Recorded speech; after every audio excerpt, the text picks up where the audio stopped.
out here in wonderful western Nebraska, and we're at the trial gardens for the city of Gering, right up next to the base of Scottsbluff National Monument and close to Monument Shadows Golf Course.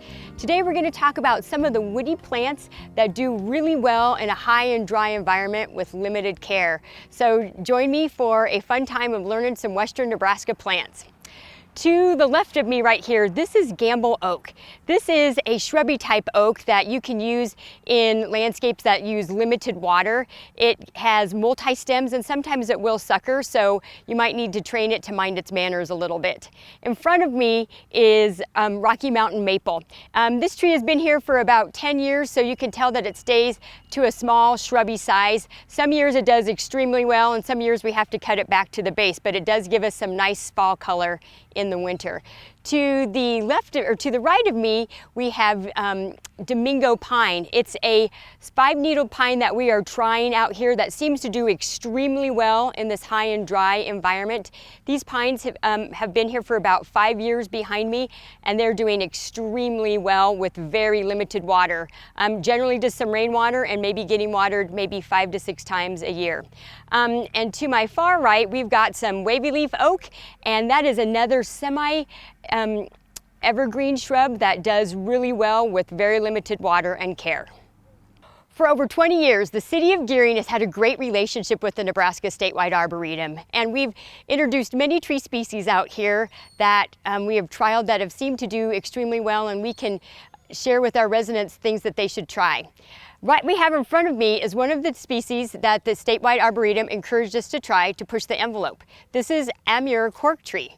And this tree has been here for about 8 years, and what we've learned from this tree is typically it grows really well in eastern Nebraska, but we placed it out here in this really harsh environment in our trial garden with very limited water, and this tree continues to grow and survive. It may not have the growth rate that we have in eastern Nebraska, but it's still a tree that continues to do well, and we are encouraging our residents to trial this tree out here to see how it will do in some of their home landscapes. In addition to the many cool woody species that we have in our trial garden, we also have a ton of wonderful perennials that we're trialing and showcasing for our residents. So one of my favorites is Thelasperma. It is this very fine textured, deep green foliage plant, and starting in July, it starts to put on these tiny yellow flowers, and it will bloom until frost. It is a wonderful plant to trial in the landscape, and it loves to spread and move around, so it will bless your garden all over the place. Another beautiful plant that we enjoy every spring is Amsonia, also called Blue Star. It is one of the first things that flowers in our garden. It has these beautiful soft blue flowers, and then in the fall, one of my favorite things is it has this golden yellow fall color.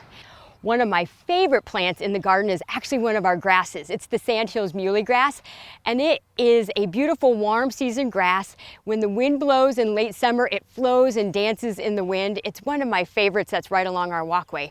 And finally, we have the Fremont's Clematis. It is a treasure in our garden. They're kind of hard to grow, and we have one right along our pathway, and our residents get to walk along and enjoy it in mid-spring, and it is a stellar plant.